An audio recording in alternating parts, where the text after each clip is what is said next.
Hi everyone, welcome to Satchwell Spot, and it's story time. I hope everyone's having a great day. Today we are going to read one of my favorite girl power books. So this book is titled The Paper Bag Princess, and the story is written by Robert Munsch. And this book is amazing. I actually bought this one for my daughter, but it's a great book for boys too, and I've always been one to read it to my son. So this is something I think everyone will enjoy.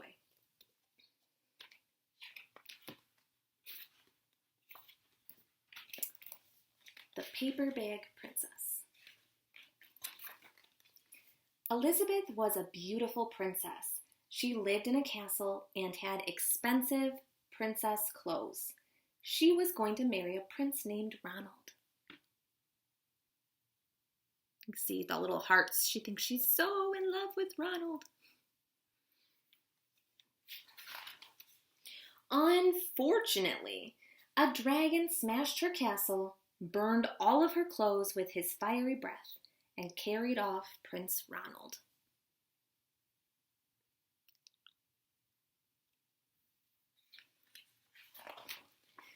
Elizabeth decided to chase the dragon and get Ronald back.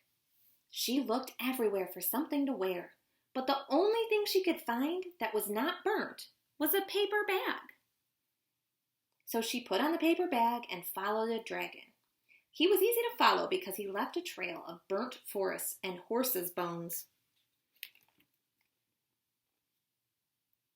And there's her dress made out of a paper bag.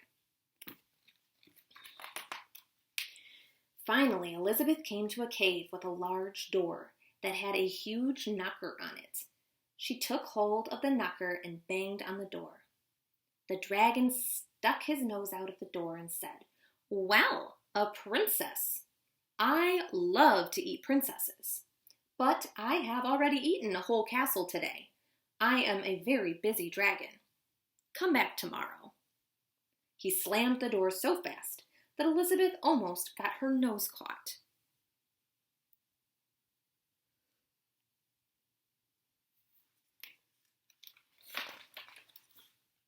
Elizabeth grabbed the knocker and banged on the door again. The dragon stuck his nose out the door and said, "Go away. I love to eat princesses, but I have already eaten a whole castle today. I am a very busy dragon. Come back tomorrow." "Wait!" shouted Elizabeth. "Is it true that you are the smartest and fiercest dragon in the whole world?" "Yes," said the dragon.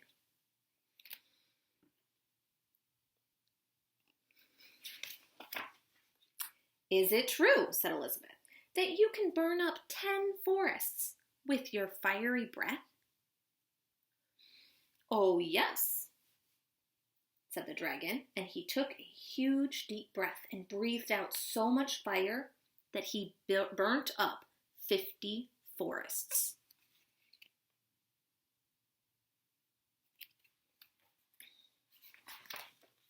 "Fantastic," said Elizabeth, and the dragon took another huge breath and breathed out so much fire that he burnt up 100 forests. "Magnificent," said Elizabeth, and the dragon took another huge breath, but this time nothing came out. The dragon didn't even have enough fire left to cook a meatball. Looks like he's saying poo with his breath. Elizabeth said, "Dragon, is it true that you can fly around the world in just 10 seconds?" "Why, yes," said the dragon, and jumped up and flew all the way around the world in just 10 seconds. He was very tired when he got back, but Elizabeth shouted, "Fantastic! Do it again!"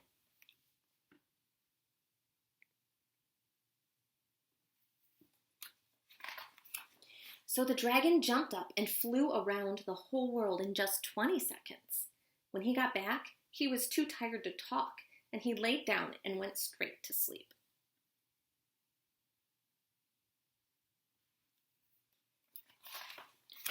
Elizabeth whispered very softly, "Hey, dragon." The dragon didn't move at all.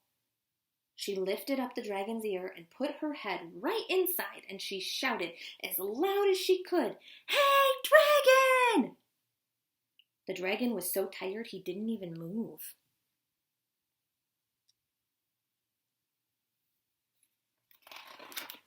Elizabeth walked right over to the dragon and opened the door to the cave. There was Prince Ronald. He looked at her and said, "Elizabeth, you are a mess. You smell like ashes. Your hair is all tangled, and you are wearing a dirty old paper bag. Come back when you are dressed like a real princess." That's harsh.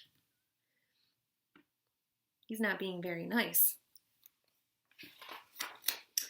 "Ronald," said Elizabeth, "your clothes are really pretty, and your hair is really neat.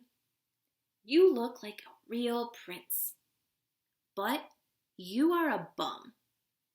They didn't get married after all.